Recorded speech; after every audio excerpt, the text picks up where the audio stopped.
welcome everyone here today to Erik's PhD defense. This has been a typically long time coming, as is these things. We can see it for so long. He has been working here. I was looking at some of our earliest emails over the last week as to how far back this has gone from undergrad kind of into are we doing grad school or not. And we find ourselves here today, which is fantastic. This represents the culmination of all of that time with significant effort and measure of dedication on his part towards this. He has made significant contributions towards the field in looking at quasars and radioactive AGN, which should be like the radioactive, not radioactive as I'm saying that, AGN and their morphology, which has been a sticky question since pretty much the very first time we laid eyes on these things. And while we're certainly not going to have the ultimate answer today, I do believe that the work that Erik has produced is a significant step towards the right direction of us starting to finally disentangle the orientation models of these very challenging morphological structures that he has been studying for the last 5, 6, 7 years in a very direct manner. So I'm going to pretty much pass it over to Erik at this point. Thank you, Doug. Morning, Mr. President. Good morning, committee members. So today we're going to be talking about R doubles triples, and we're going to break down the two different labels here that I've put in my title slide. But as Doug said, this is a presentation in support of my dissertation. So this talk is broken up into a couple of sections. Please ask questions as we go. Now, just as a brief radio astronomy refresher for my committee members who are with me at my comprehensive exam and for the rest of the room, radio astronomy really starts in the early 1930s with Carl G. Jansky developing the first radio telescope. This is taken up by Grote Reber, who builds a telescope in his backyard during World War II. Other radio scientists are currently working for the war effort during World War II, and really takes off in the post-war era as these scientists are no longer sworn to secrecy. So radio astronomy generally utilizes the ultra-high frequency and the super high frequency realm of the electromagnetic spectrum. So this is between 300 megahertz and all the way up to 30 gigahertz. Now, unlike our high energy astronomy counterparts, particularly the gamma ray and X-ray, atmospheric absorption is limited for radio telescopes, so they can be used for ground-based observing, particularly here on Earth, which has an atmosphere. Now, I'm going to break down a 300-page textbook into one slide. So I apologize if we can come back to this if there's some pieces that I am missing. But essentially, the goal of radio imaging is to produce this image here on my left. This is going to be the actual brightness distribution of the sky. Now, the trick is this isn't the image that we get. The image that we get is the one all the way here on the right. And what you'll see is that the actual sky brightness distribution is convolved with what we would call the point spread function of our telescope. Now, this is going to be innate in every telescope, but particularly in radio astronomy, there is some nuance to how this is produced. There's different weighting schemes that we can use for the combination of antennas that we are using. Now, the primary goal of radio image production is to actually remove the effects of the PSF from the observed sky distribution, again, doing our best to model the sky brightness distribution. So, if radio imaging is more complex than optical imaging or other types of imaging, for example, why bother doing it? Well, many non-thermal emission processes are visible in the radio spectrum. So that includes free emission, redshifted emission lines, and particularly important for this research is magneto-Bromstrom radiation or synchrotron radiation. Now, single-dish radio telescopes, for example, Arecibo was used as an active radar receiver for asteroid detections, among other work. Radio dishes have been used for the search for extraterrestrial life, including the SETI project. Importantly for some of my colleagues here in the room, the first detection of gravitational waves was from a binary neutron star pair, followed by today, where we're using radio telescopes for the pulsar timing array, which just recently discovered a gravitational wave background from purported supermassive black holes. So some resolution considerations here. Radio telescopes are a diffraction limited instrument, which means their maximum resolution is limited by the wavelength that we are observing at. And so for these long wave radio telescopes, particularly the fast 500-meter radio telescope in China, this provides a resolution, a poor resolution for this work, as we will talk about later, of 0.83 arc minutes. To give you some context, that the moon is about 30 arc minutes across. And so if you extrapolate this out, if you took a grain of salt at arm's length, that's roughly going to be your resolution of the fast telescope. Now, we can actually cheat a little bit due to the wave-like nature of radio waves, and we can perform a process called aperture synthesis. Now, aperture synthesis allows us to create arrays whose resolution are not dictated by the physical size of a single dish, rather that is limited by the separation between two dishes. So in essence, if we put a telescope in space, this actually lets us create arrays which are larger than the planet. Now, for the primary telescope that we used in this work, the Very Large Array in New Mexico, it's a configuration, its highest resolution configuration at 36 kilometers across gives us a resolution of about 1 arcsecond. Now, this is not without its trade-off. Different apertures see different things, and we can talk about what different synthetic apertures see perhaps later on. Now, when we look up at the sky, particularly when we first looked up at the sky in the 1950s, using the Cambridge Interferometer in England, in 1959, the third all-sky survey of the 3C catalog originally detected a series of roughly 400 sources at 159 megahertz. This was later refined at 178 megahertz with the 3CR or 3C revision survey. Now, optical follow-up on a certain number of these sources showed an emission spectrum coming from a point or a star-like object. This eventually is coined a quasi-stellar object, again, because stars in general show an absorption spectrum as opposed to emission spectrum. It is later shown that these emission lines were actually cosmologically redshifted Balmer lines, meaning that the source was likely extragalactic, and not only extragalactic, but extraordinarily far away. Now, these quasi-stellar objects are eventually combined with the newly created class of active galactic nuclei. Now, active galactic nuclei, AGN, are going to be a set of galaxies in which there's a supermassive black hole at the center, which is accreting matter, which is to say the black hole is eating. Now, we separate different types of AGN generally, they are classified by a combination of their optical spectrum and their power output. Now, as we can see here, we have on this image down here, we have different types of AGN as how we see them as a view to the line of sight. So we have our blazars, where we're looking right down at the supermassive black hole through the jet. And we'll talk about quasars throughout this work. But we also have broadline radio galaxies and narrow-line radio galaxies, which we'll talk about, which are more edge-on. So what does this look like in practice? Well, here we have a radio galaxy on my right and a quasar on my left. Now you can see there are these two voluminous lobes on both sets of sources. But one of the components that you can see, particularly on the radio galaxy side, is if you really squint your eyes and you pretend a little bit, you can see that there's a counter jet coming from the central galaxy here in the middle out to this counter lobe. Same thing where you have a primary jet going from the central galaxy to this lobe. Now, on a quasar, you can actually see that our jet is slightly brightened, and this is going to come from Doppler boosting of that relativistic emission. And so you can actually have a slightly more well-defined jet, but you have no counterjet. The other thing that you might notice is that the core is brighter here in the quasar source as opposed to the radio galaxy source. And if we go back to our previous slide, this is because the dusty torus surrounding the supermassive black hole is obscuring some of that emission coming from the central black hole.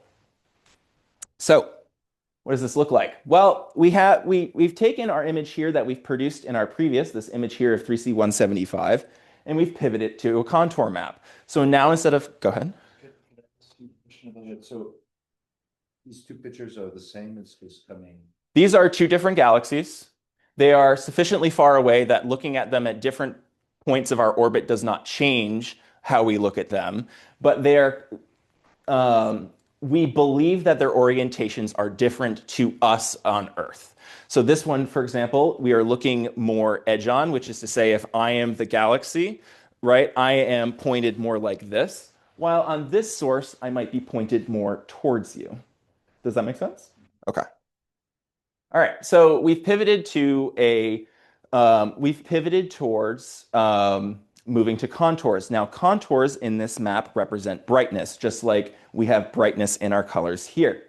So we're going to coin a triple. Now, a triple means we have three primary objects in this image. We have our core here in the center, right? This is going to be where this is going to be the galaxy in which the supermassive black hole exists.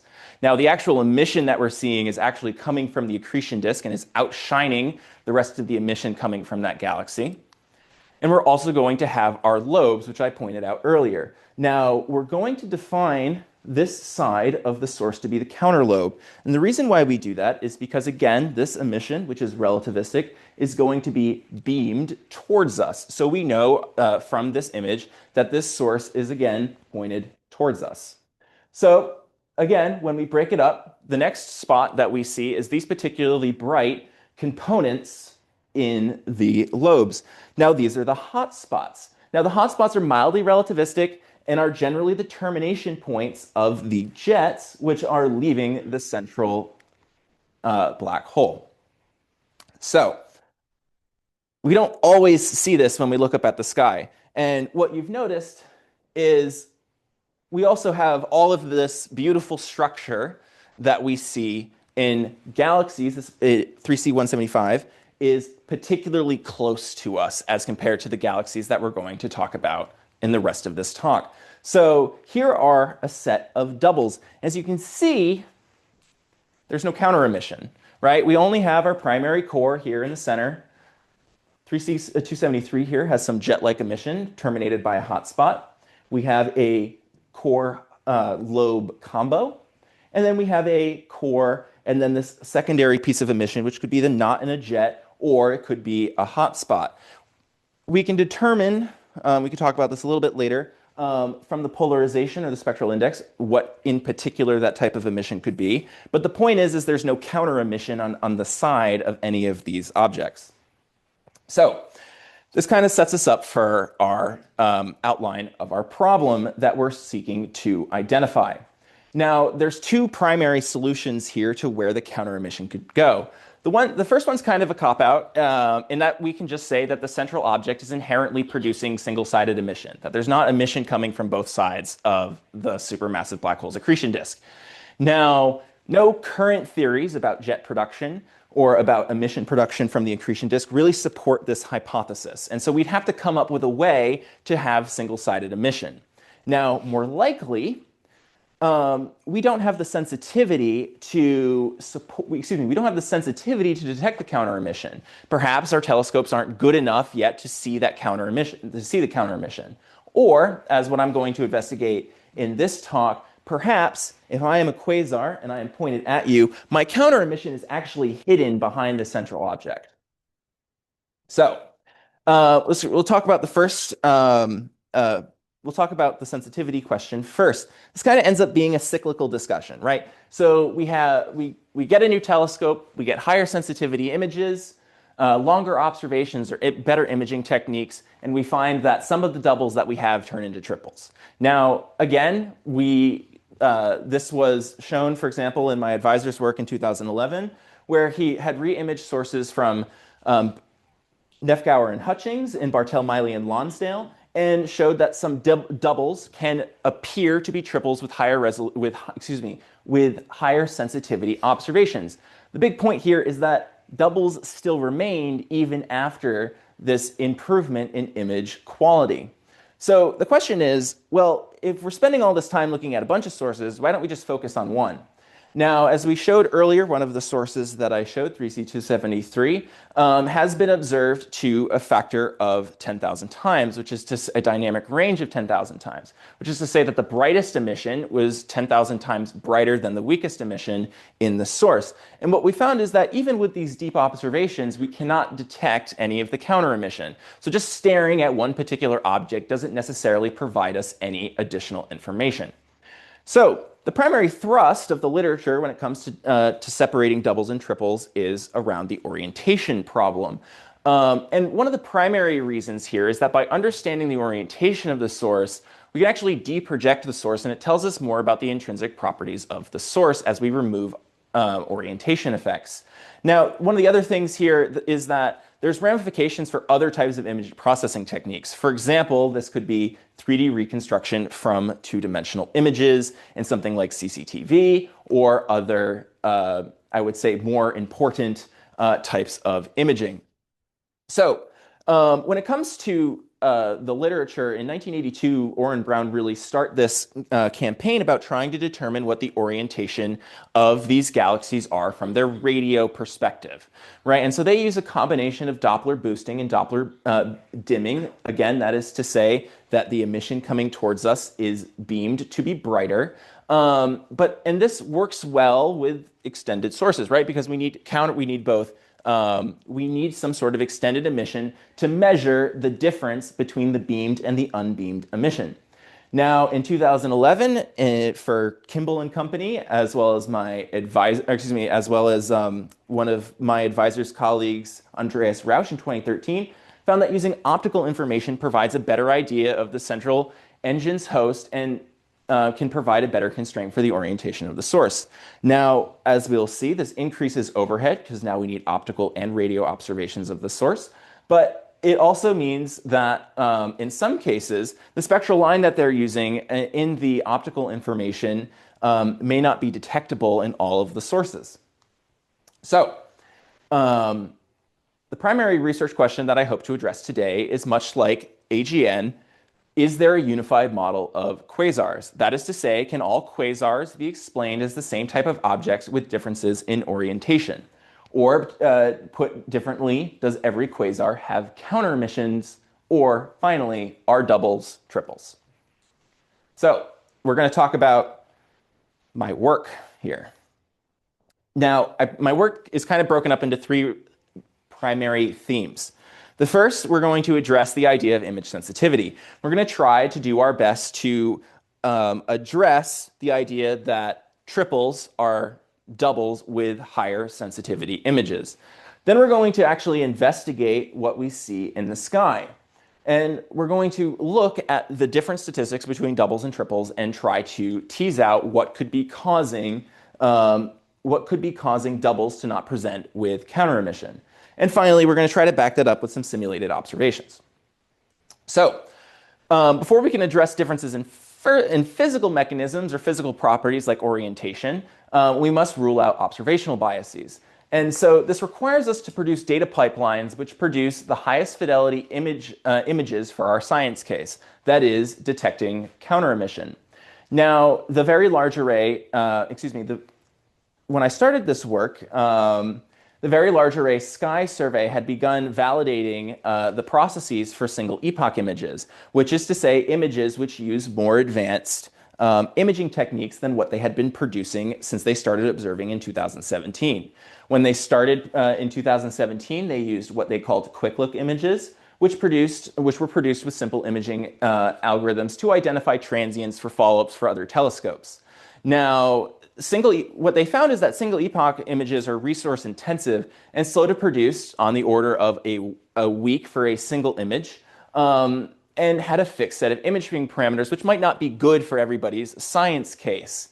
Now, what I did is I leveraged the existing framework to allow users to introduce their own imaging processes. This was for two reasons. The first was that the observatory was worried that they were not meeting the deadline for producing science-ready data products. And so they wanted to allow users a more rapid way to produce images. Also, they wanted users to be able to produce images which were more tailored to fit their individual science cases. So one of the things that we accomplished was moving the production time down from 5 days down to several hours.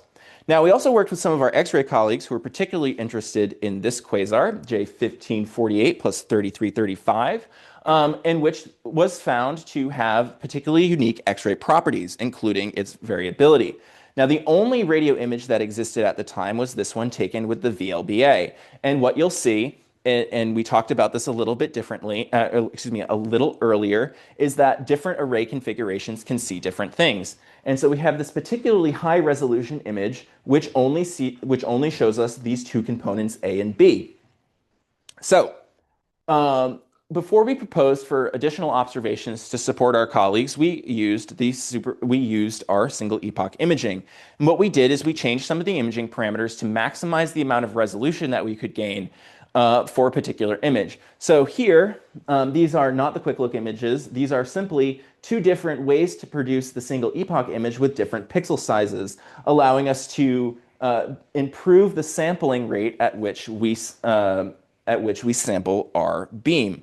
Now, one of the things that we get as part of the data products for this is we actually get to look at the model images that are produced by the software during the image process. And what we see is that there's some sort of extension here that was collinear with the extended emission that we saw in J1548's higher resolution image.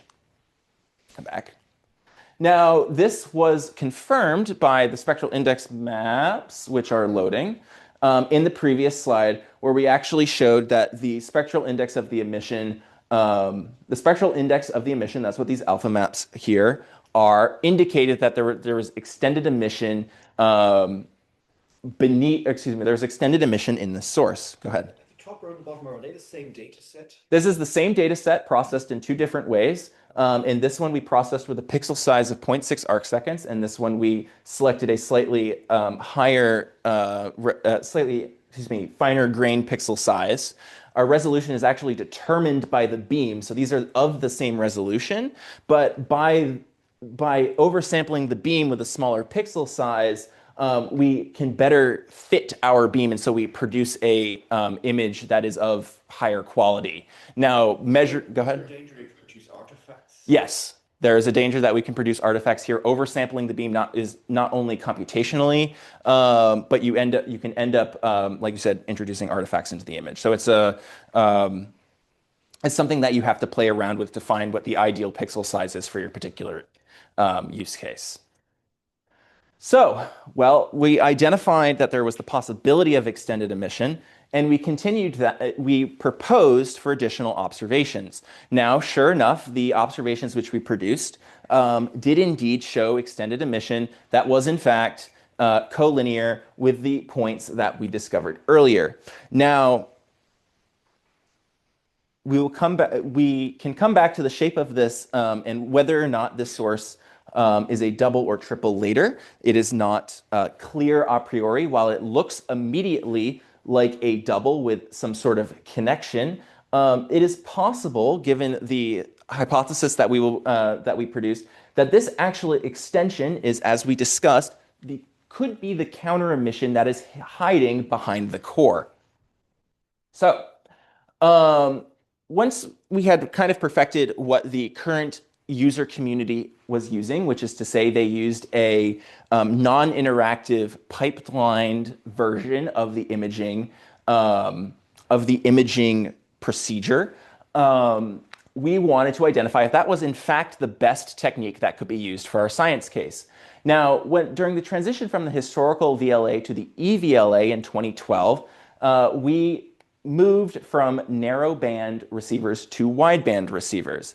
So, for example, a C-band observation, instead of giving us less than 1 gigahertz of bandwidth, less than 80 megahertz of bandwidth, we can now observe across almost 4 gigahertz.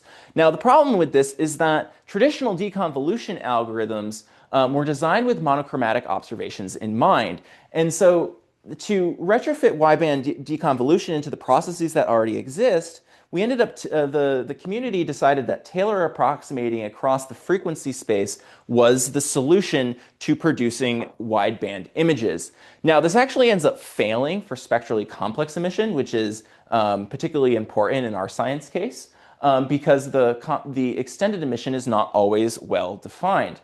So again, with this new Taylor expanded, we end up still producing artifacts called bandwidth smearing, which is minimized with the Taylor approximation across the frequency space, but still exists. Now, what do these artifacts look like? Well, here, the images on the right are going to be produced by the hands-off pipelined image set that is currently used by the community. And then the images on the left are going to be the images that I produce. Now, if we look at the contour levels, the bottom contour in each image is at the same brightness level, which is to say you can at least begin to see some of the artifacts that are produced by the alternative imaging scheme.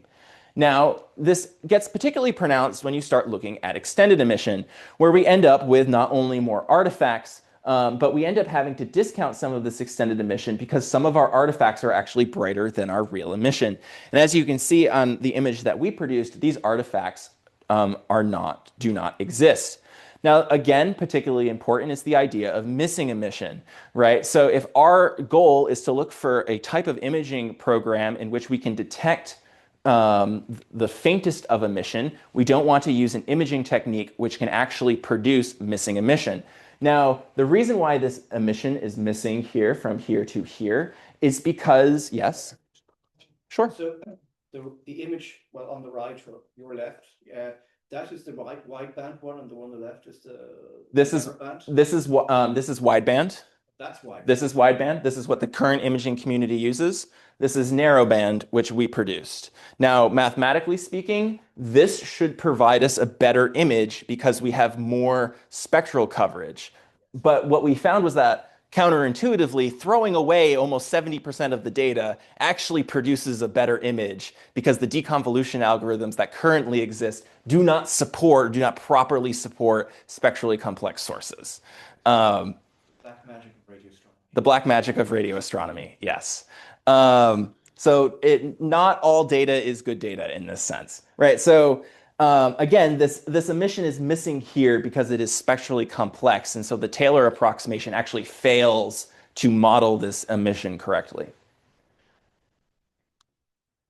And again, when it comes to doubles and triples, this is particularly important. This image here, the wideband image on my right, shows just a core-like object. But when you image it in the narrowband using my imaging process, you actually resolve a piece of dim emission here. So the long story short is that the imaging procedures used by the community today are, one, not only good for this science case, but could have further ramifications on imaging in the future. Now, I put up this table here comparing the two different images. The only particular component of the information is that the measurable quantities between our imaging process, yes? Where's that? Between our imaging process, the measurable quantities between our imaging process and the imaging process used by the community are roughly equivalent. That is to say, the integrated flux as well as the peak fluxes of our maps and the community's maps are roughly the same. Now, what we will see is that our actual bottom contour, that is to say, the faintest emission which we can detect, is improved during our imaging techniques. Just to help, I think this should be a pretty softball for you. When we're saying we're throwing out 70% of the data, there is a way for us to recover that. What is that, and why didn't we do that in this case? Well, we can. And that helps us to merge the idea of narrowband versus wideband. Yeah, so what we can do is when we take an observation, we get roughly 4 gigahertz of observations. Now, the wider selection that you take, if you take 4 gigahertz of data and you send it through the imaging pipeline that currently exists, you produce these this bandwidth smearing, which is caused by selecting all 4 gigahertz of data.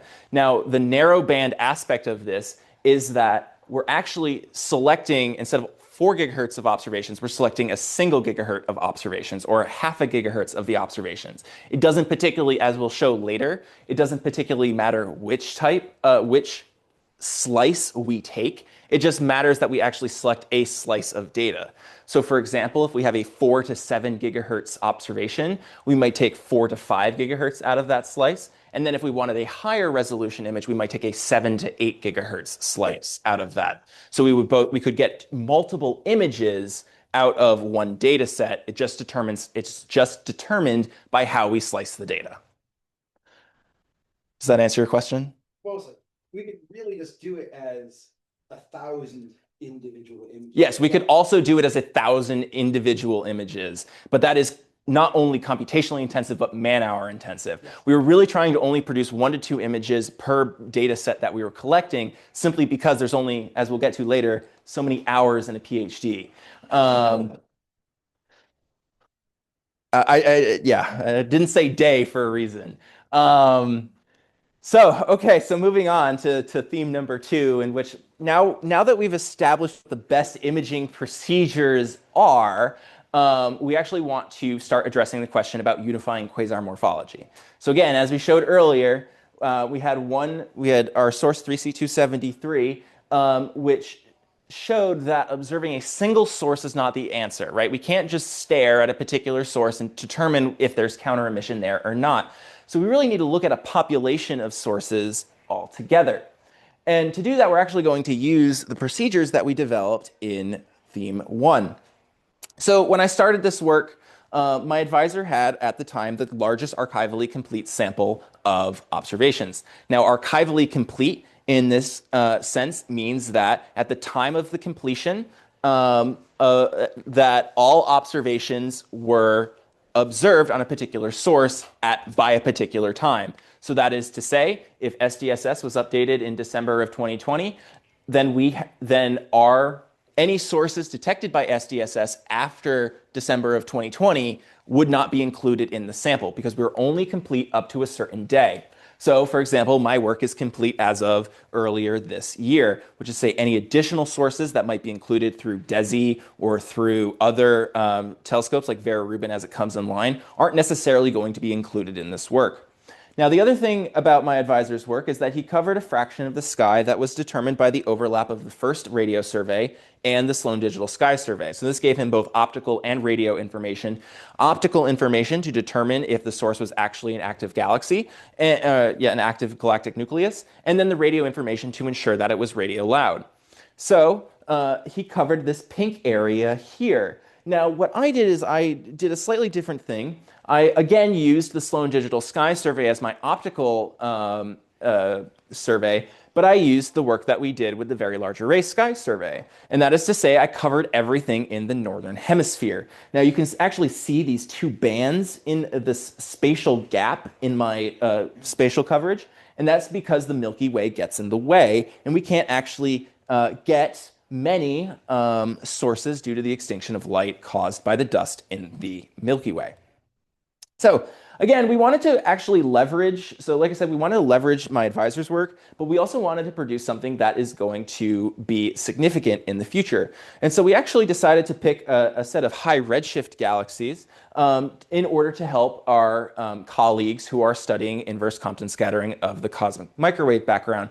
So we picked something between a redshift of 2.5 and 7. Now, those numbers mean nothing to people, but we can say that the universe is actually very young at this point. It's only between 700 million and 2.5 billion years old. So this is looking back roughly 12 billion years into the past. So anyway, there's actually nothing on the bottom of the slide, so we can continue here. Now, what we ended up finding, or what we ended up producing, actually, is this the right slide? No. Come back. Can you tab through, please? Back. Keep going back. Go back. Okay. It's working on it. The dust of the Milky Way. Yeah. We'll keep going back one more. Okay. Forward again. Thank you. All right. So our sample. I was going to say, I think I talked about my sample before I kept going any farther. Now, our sample ended up producing 781 individual quasars, right? That's 781 sources, which are radio loud and classified optically as a quasi-stellar object. Now, we ended up using our VLAS pipeline to produce a single epoch image of every single one of the 781 sources that we produced. We also imaged any relevant archival data. That is to say, that data that was taken previously by previous astronomers, right? We wanted to ensure that we got as many observations looking for doubles and triples as we could in our subsample of 781 sources. So we also proposed for 188 hours of VLA time, and while the reviewers were sympathetic for 188 hours of requested time, while they awarded it at a low priority. So we ended up only getting about 40 hours of brand new, never before seen EVLA observations. And we actually utilized an imaging technique, or excuse me, a configuration of the telescope, which enabled us to maximize our imaging technique favorable for our science goals. Now, we ended up producing over 1,600 images over the course of this work. That took me roughly 2 years to do. And the reason why we did it by hand, again, as I showed earlier, the scripted pipeline did not work. And the computer vision techniques at the time were inadequate for actually processing the data that we had. Now, perhaps this has changed over the last 5 years, but I've done it once. I'm not going to do it anytime soon. So, I've gone back instead of forward. There we go. Okay, so what did we produce out of these 1,600 images? Well, we produced 407 images that are likely the first time that that galaxy had been seen by a human. Of those 407 images, 20 of those sources are new jet candidates, right? So these are going to be sources which exhibit jet-like structure, representing a 69% increase in the known of high redshift jets to date. Now, I'm very particularly proud of these. You can see them on Doug's door if you haven't already. Now, so while being proud of this, I just want to point out a couple of things. Jet-like sources, as we showed with 3C175 earlier, are doubles and triples. And we continue this idea, again, single-sided and double-sided sources as we go along. So, now that all of our data has been collected and imaged and processed, we can actually start talking about the idea of our doubles, triples, right? Our single-sided sources, double-sided sources, but there's some orientation effect that's going on. Now, again, I kind of pointed this out earlier, but I will be a little bit more explicit about it. This is the infamous graph that has been on Doug's wall for probably 6 years now. And this is a power plot, which is to say this is the redshift of a given source, and this is the power of the source in log watts, or excuse me, the log power in watts across, again, redshift. Now, my advisor primarily looked at all sources between where it is marked complete. Now, the only exception to the, or excuse me, I looked at sources on the other side of this second vertical line in the area marked complete and area of interest. Now, the reason why I say complete here and not area of interest for this entire square is that my advisor and I had some overlap in this area. So that is to say, his work in this particular area is a complete subset of my work. It is not only, excuse me, his is a subset, mine has larger spatial coverage, as well as mine cover, as the blue indicates here, my advisor only completed stuff above this blue line. I extended the line of constant power to include sources in this blue area of interest. That's why we got 700 and change sources as opposed to my advisor's 170 and change sources. So we actually end up trying to combine my advisor's observations and my own for regions in this area on the left-hand side of that second vertical line. The reason for that we were able to do this is that we suspect that orientation effects, with one exception, which we'll talk about later, should be redshift independent. So let's start looking at some plots. Now here we have the brightness, the log brightness in millijanskis of the brightest component in the extended emission. And then on this vertical line, we have the ratio of the brightest to the weakest emission. Now in doubles, we don't have a weak emission, but what we can do is we can say that the weak emission is just below the sensitivity line of the image, and we can say that that is going to be the limit of how bright the weak emission could be. Mark, do you have a question? No. Okay. So here on the right, and you'll see this throughout, is simply my observations. And these are my and my advisor's observations put together, right? So we actually, N is much larger over here. And we're going to continue this split throughout the next couple of slides. And the idea that is, if it's true for my data and it's true for my advisor's data, then the statements are likely commensurate with each other, right? Leave some room for the Holy Ghost, so to speak. So Now, in this particular plots, what we're looking for is any type of strange banding, right? Or any type of separation between doubles and triples. In particular, what we're looking for is if there is a band of doubles here at particularly low ratio of flux, then that could be indicative of of the solution that we don't have enough sensitivity or we have a low dynamic range of our observations. Now, for the following, we used a KS test, so the Kolmogorov-Smirnov test, to determine the difference between both distributions. Now, while we assume the distributions for the following plots are normal, we're not positive of this, and we didn't want to make that assumption a priori. And additionally, we wanted a test that was sensitive to both the location and the shape of the underlying distributions. Now, we're going to see two values moving forward. We're going to see a k value and a p value. And so our k value is going to be the largest difference in the cumulative distribution functions. And we're going to see a p-value, which is the probability of observing the difference between the two samples if they're actually from the same distribution. Yes.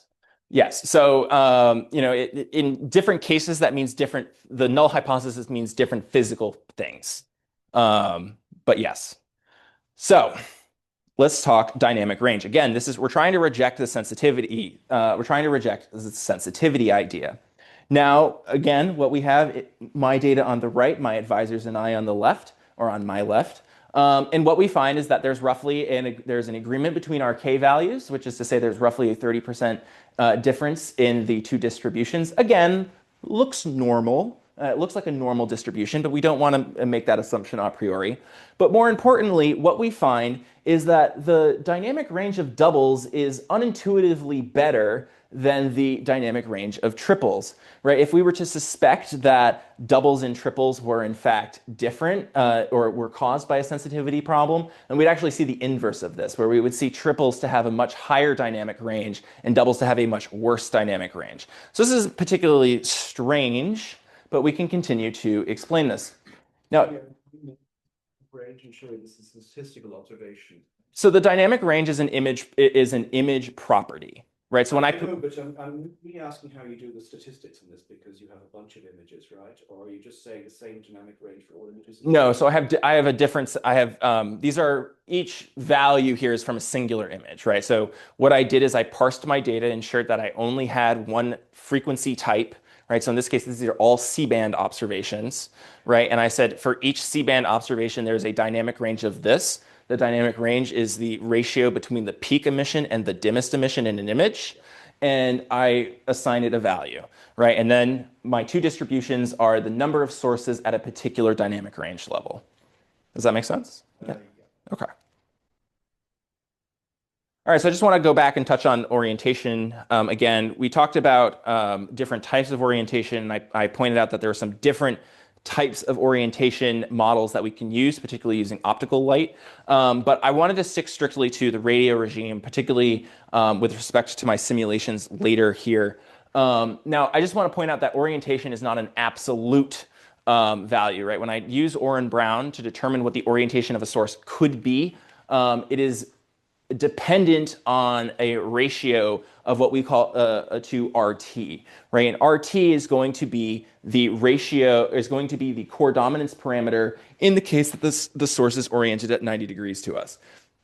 So you can actually, Orr and Brown originally used the lowest value of RT in their sample to generate their physical theta values, 0 being pointed at you and 90 degrees being pointed edge on. And so we followed that process a little bit. Now, with where Orr and Brown's RT value, we can see this distribution of orientations here on my left. And what we can see is we can see most sources banded between 0 and 20 degrees, with some outliers here at about 40 degrees. Now this, we'll come over here for a second, and then I'll talk about why that is more correct than this. We did the same thing where we took our value, the lowest value of RT, and we use that to determine the orientation of our sources. And what we see, again, is we see most of our banding between 0 and 45 degrees, with some of our outliers here closer to 50 to 80 degrees. Now, a quasar, if we go back to the unified model of AGN, a quasar is determined a quasar between values of 5 to 10 degrees to a maximum angle of 45 degrees. While radio galaxy, right, is what I have here marked as more radio galaxy-like, as it becomes more edge on, as it approaches 50 to 90 degrees. So because we are primarily selecting for quasars, we suspect that our cutoff is going to be roughly around 45 degrees. And so I'm more accepting, not only based on the values on the plot, but by the sample selection properties themselves, that using the RT value determined by Orr and Brown is going to be the one that we are going to use later in this talk. It's not exactly important right now because we can ignore the actual theta values and we can stick to just the ratios. And that is going to by looking at this parameter of core dominance on the x-axis. And again, what we find is that there is agreement between our advisors, my advisor's data, and my data, where again, both at high confidence, that we determine that doubles are likely more core dominated than triples, which is to say they're pointed closer to us, right? And we can see that by the separation of our two distributions, purple as being doubles and triples being green. So we talked a little bit about earlier that if doubles are triples, then in theory, they should be smaller, right? Because they're pointed more towards us, therefore shortened because of their orientation. Now, there's some trouble with this because the actual size of the source is dependent not only on its orientation, but its redshift as well, so how far away it is to us. So we actually need to try to separate, and this is the exception that I talked about earlier, we actually need to separate the redshift effects to the best of our ability while still being able to bin enough quasars together to actually get a realistic value. So what we did is we broke up the sample of sources into several bins. And the idea here is if we have agreement across the bins, then in theory, it's a redshift independent effect. And again, here are our plots, my data, my advisor's data. Again, this is just for data at redshifts greater than 2, but we performed this analysis, these same plots for all of these different binnings. And again, what we find consistently is that there is some agreement that doubles are shorter than triples, likely, again, caused by their orientation being pointed towards us. So we have all this observational data, but we haven't actually addressed the problem of monopolar emission. We can still have all of these effects, and we could say that, okay, these sources are pointed towards us. Maybe for some strange reason, sources pointed towards us just produce monopolar emission. It's a crazy hypothesis, but it's one that we have to reject anyway. And so what we did is we decided to use simulated observations. And to do this, what we did is we assumed that everything is a bipolar observation. And we wanted to show that bipolar emission can in fact produce something that looks like it has single-sided emission. Now I've provided this little graphic here just to show what this looks like in practice. Now the physical properties, this is the same quasar taken at 3 different orientations to the line of sight. That is to say, the actual physical separation in 3-dimensional space between the center point here and the center point to the north and the center point to the south is actually the same, right? The lengths of the arms in 3-dimensional space are the same. And so it is only when we begin to rotate the source that it looks like it has gone from going straight up to pointed more towards you as this goes along. And so you actually end up seeing the foreshortening of the source as we rotate it in the simulated observations. And it gets to the point where one of these lobes is superimposed on the core with the primary lobe, again, as we talked about earlier, being hidden behind the core. So what did we do? Well, we took this idea and we performed a Monte Carlo approximation. What we did is we selected quasar parameters. That's going to be the size of the source, the brightness of the different components of the emission. And what we did is we rotated them. We used that to generate 5,000 triples. We then applied a rotation matrix in 3 dimensions to rotate the source through various angles to the line of sight, but also orientations in the yaw and pitch axis. So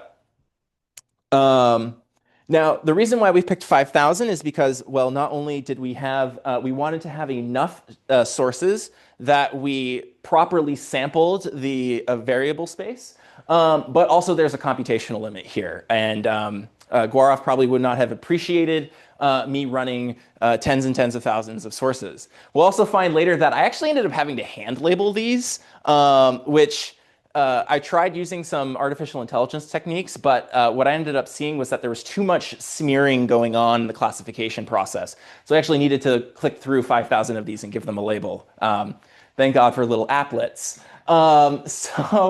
I simulated a short observation, just a 300-second observation, which was akin to what we actually used for our observations. This is what we would call a relatively short observation, but for survey work, like the work that we produced here, this is a pretty standard observation time. Now, the first thing we want to do is we actually want to qualitatively check that what we produced makes sense. And so to do this, we actually wanted to produce simulated images here on the left that actually look like stuff that we actually observed in space. And so what we show here is that if this is a source that we produced in space, this is a source that we produced in our simulation, and we can see that they're quite similar. And most importantly, this one was created with a bipolar outflow, with a known bipolar outflow. Know what the simulated orientation was when we were doing that? I saved it, but I did not know a priori. Okay. And we'll actually come back to how I saved it later. But this one I'm particularly proud of because, again, this is an actual observation, and we have parameters that almost exactly match what our observational parameters were to be, and the sources look nigh identical. So, again, what we're producing is, in our simulated observations, we can at least qualitatively show that we produced the correct thing.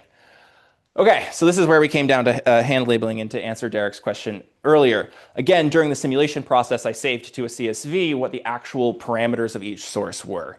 And by doing that, and then actually just physically looking at the image and clicking 4 buttons, I sorted them into 3 bins. I have core, where there's a single component emission. I have doubles, again, where I have the core and a single extended component. And then I have triples, which again, core, extended, extended.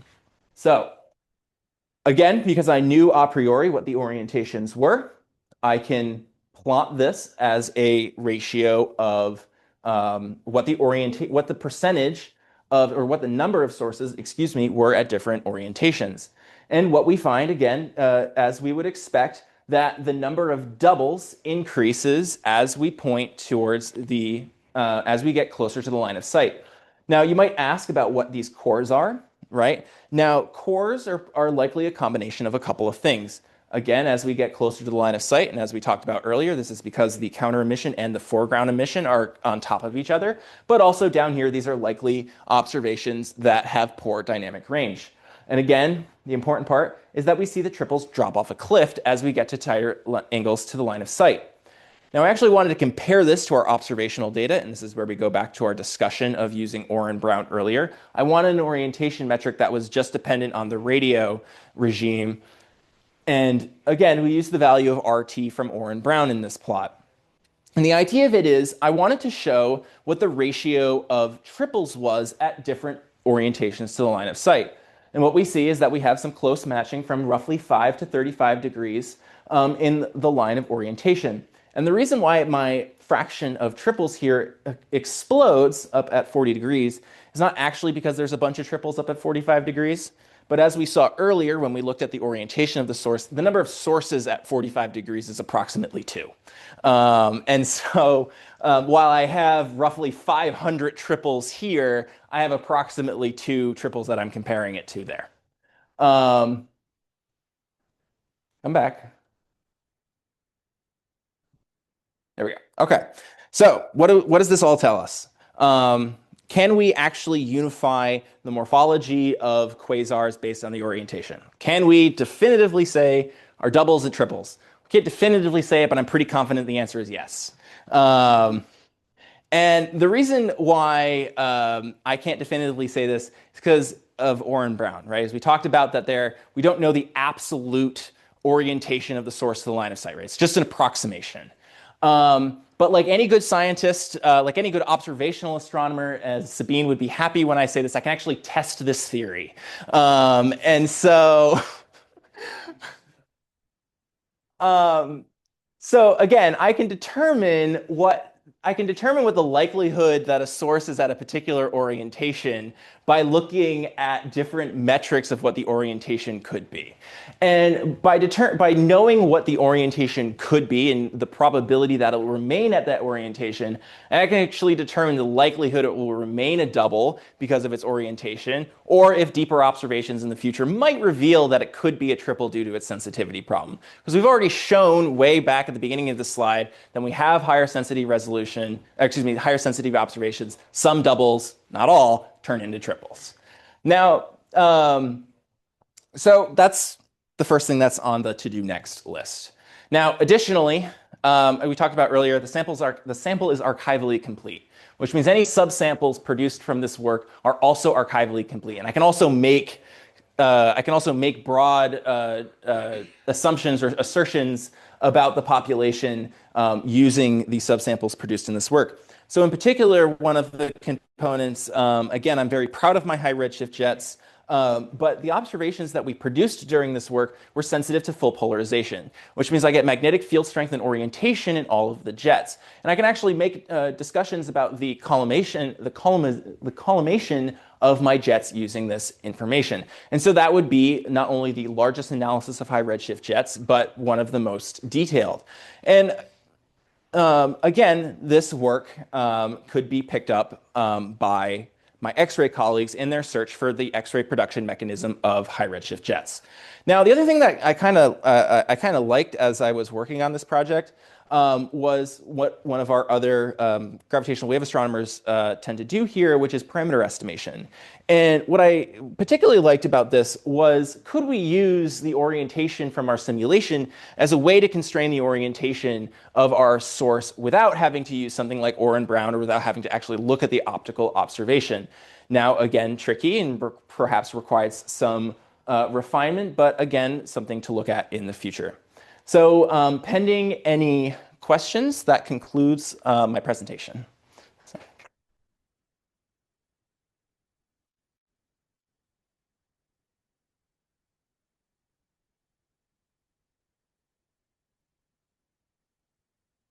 You're asking the wrong individual. The president's on the other side.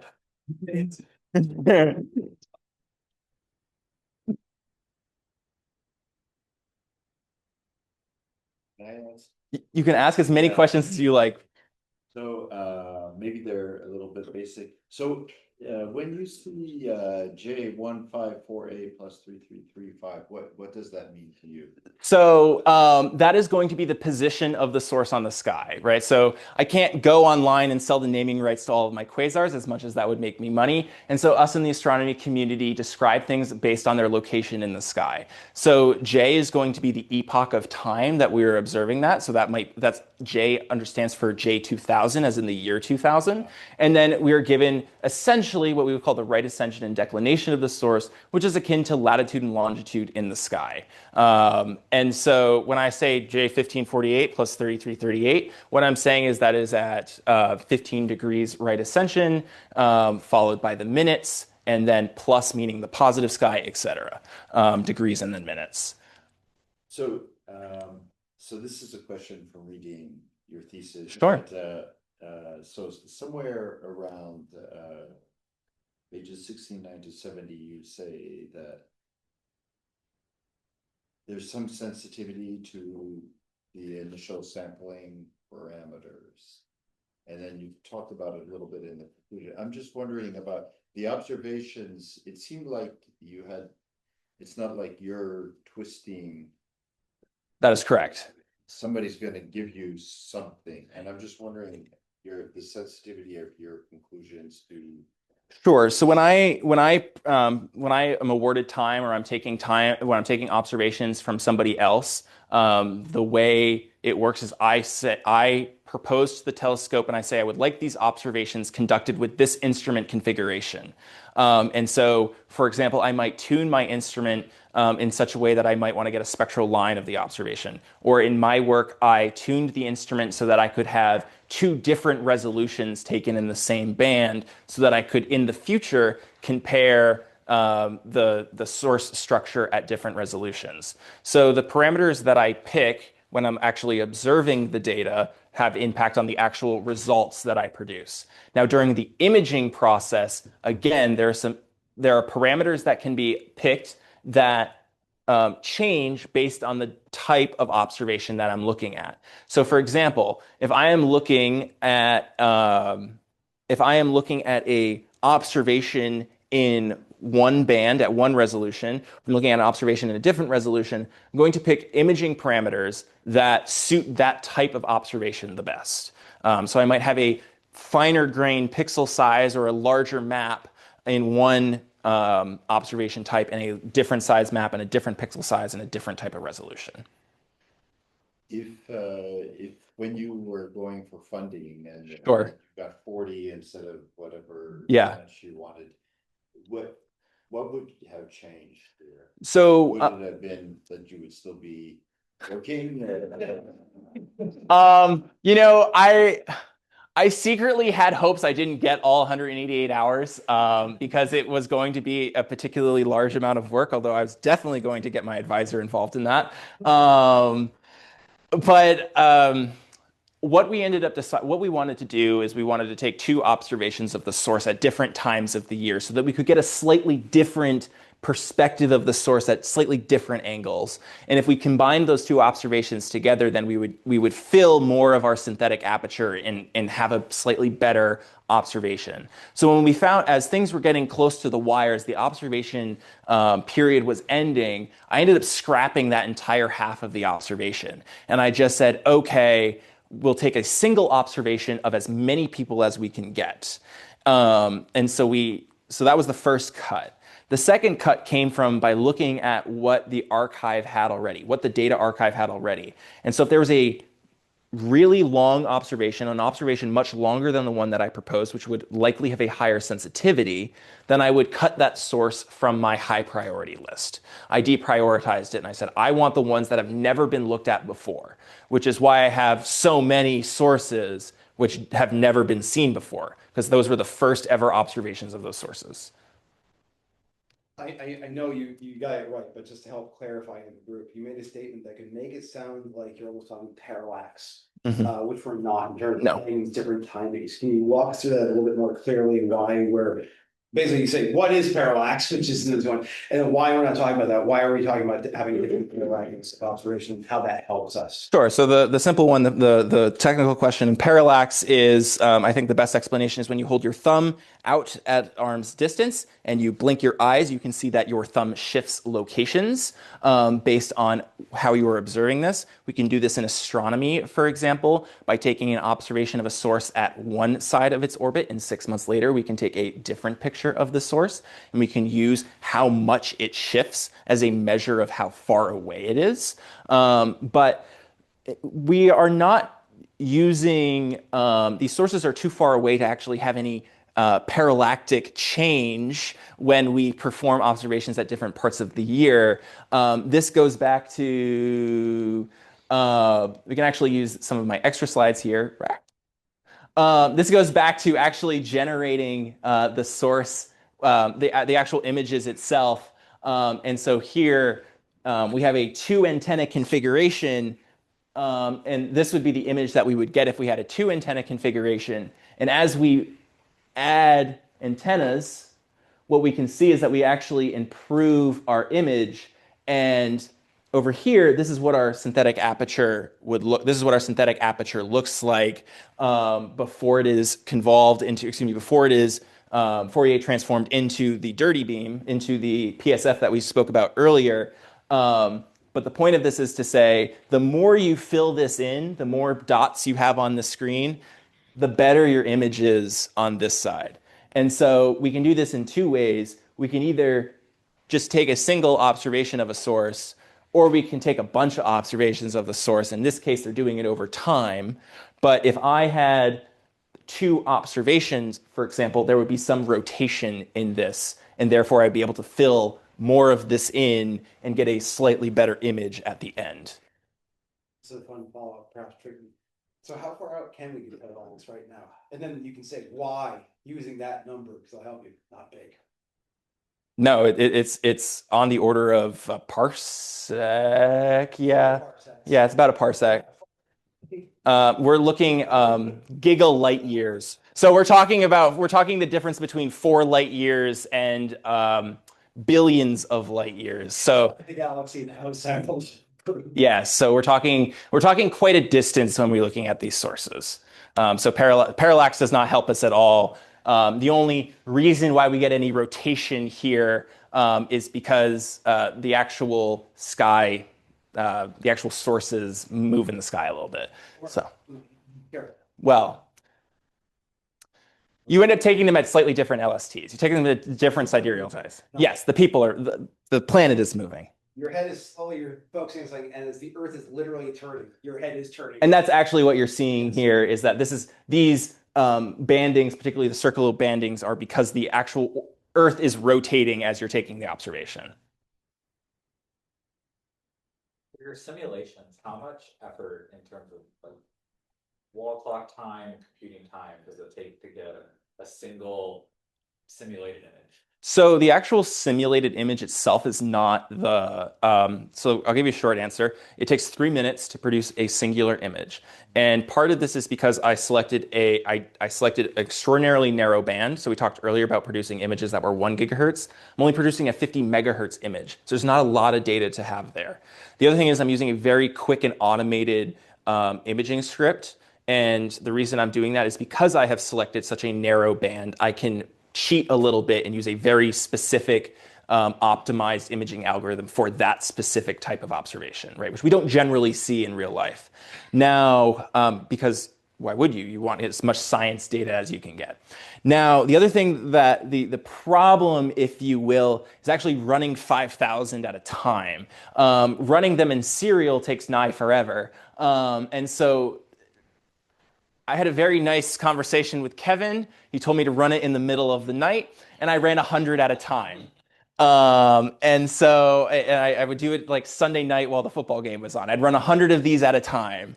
And so after 50 iterations, I'd have a set. And then I'd have to, for a while, as I was figuring out the qualitative part to make sure that things were working, I would pull a subsample of those 5,000, inspect them visually, determine that, nope, my rotation matrix is incorrect or my projection matrix is incorrect, and I would rerun all 5,000. And so I ended up burning through about 80 terabytes of disk space trying to produce this. So, Mr. President, please continue to support our high-performance computing. That's We are, in fact, using it. So much would be more. So like 15,000 hours of computing per Something like that. assuming you didn't with no repetition. Okay. Correct. Yes. Yeah. And I probably repeated this like a dozen times. So quite a few flops. Let me ask a fun question, which is, can Doug, your advisor, replace you with an AI at this point? I'm sure every student's going to get asked that. So I had a comment in my talk earlier that my wife had me take out because I talked about how this took me 2 years to actually do by hand. And there were multiple times in this project where I sat down and I was like, I'm sure there's got to be a better way to script this. And I probably spent a month cumulatively trying to figure out a combination of AI and scripted ways to actually scrape the data. Does it exist? Probably. But it is likely to be difficult. Right now, there is this program called PyBDSF. Do not say that too fast. That actually fits Gaussians to these images and reports what the actual flux is inside those fitted Gaussians. But the problem it struggles with is actually spatially separating different parts of the emission. If it assumes it's continuous, it assumes it's a singular part. So there is a Python program, for example, or an AI program that is used for object identification that perhaps would have to be trained first to identify core jet lobe hotspot. And then you would have to develop then you could probably link that software that fits the Gaussians to actually fit those islands independently. Let me put it this way: it's a simple statement. It is not an easy production mechanism. For what it's worth, I would say Erik's work here is extraordinarily helpful toward being able to do that. Because we have much larger. Exactly. I now have training data. Yeah. And questions I'll get to later on discussing kind of lower and higher redshift universe. He certainly got a lot more there. But yes, a long time ago, I tried to ice skate up that hill. And I was not surprised when Erik tried and expense equally successfully. Yeah. I had slightly better success because artificial intelligence algorithms have progressed and continue to progress, but they're not there yet. I would not give this to ChatGPT, I'll tell you that much. Rob. What kind of AI algorithms are we talking about here? That is an enormous family of concepts. So not sure the specifics that we're discussing. So we're doing image processing here. So I'd start with a convolutional neural network to actually spatially separate the different parts of this emission. Although it would be interesting to actually, instead of using the image itself, we can actually use its Fourier transform and look at the physical signal itself, which I am unfamiliar exactly which signal processing artificial intelligence algorithms it is, but could be looked at similar to what you might do in gravitational wave astronomy, where you're looking at the physical signal itself to try to spatially separate some of the emission and measure its intensity. But as I mentioned when I was talking to Gaurav, part of that CNN approach comes from the idea of facial recognition and object identification in a map. So, Wayne? So your conclusion is that all doubles, most likely, all doubles are triples. There seems to be observational evidence that AGNs can turn on and turn off. Yes. So could one extend your conclusion to whenever they turn off, both jets turn off. Whenever they turn back on, both jets turn back on. And never have a situation where, at least for a reasonable period of time, you have a unipolar process. So to the extent that the theory exists now, that is correct, that there's no production mechanism at which you have a unipolar outflow. Now, I suppose alternatively, Doug and I had some of these discussions about supermassive black hole mergers and their effects on the actual accretion disk themselves. Now, at larger scales, even on the galactic scale, we've seen these bipolar outflows actually blow through other galaxies, such as the case with 321.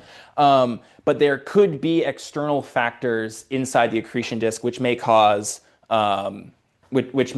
particularly in the instance of the turning on and turning off of galaxies, to perhaps for a short instance, have some unipolar emission, but the current theories do not support that. Do you think this work would help constrain models about how jets occur? Because I know we don't understand this very well. We do not understand it very well.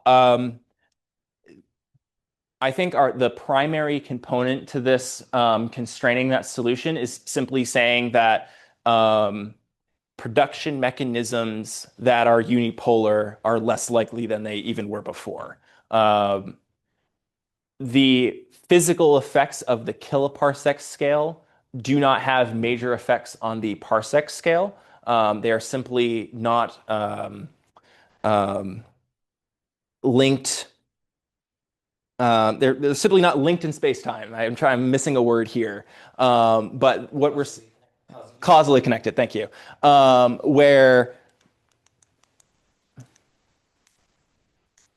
This is several tens of kiloparsecs away from the actual central galaxy itself. So this is hundreds of millions of years after whatever happened in the central galaxy. Maybe as context here, Erik. So how big is the Milky Way, for example, between friends? 30 kiloparsecs across. Great, and how big is that image there?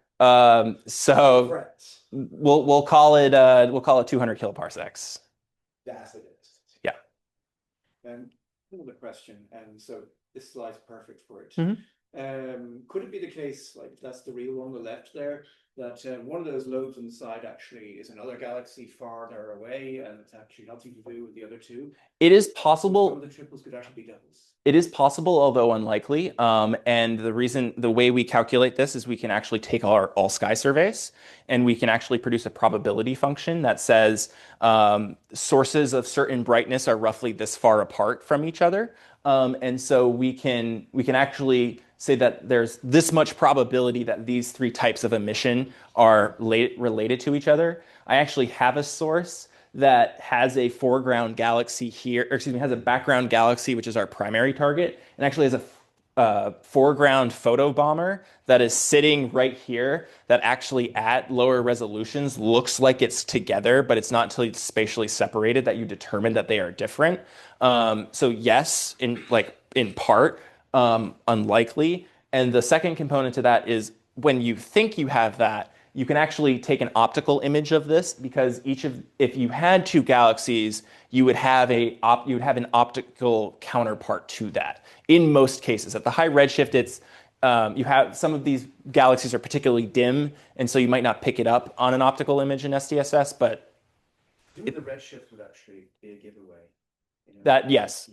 When you do have two optical components, and you can measure their redshifts, particularly spectroscopically, then yes, that helps give it away. Although we're always on the hunt for the new 3C321 where we actually have another galaxy blowing through another, which would be a great discovery. What's another mechanism?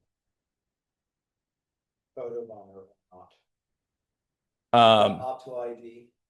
Yeah, so you have optical ID of log n log s. What's that?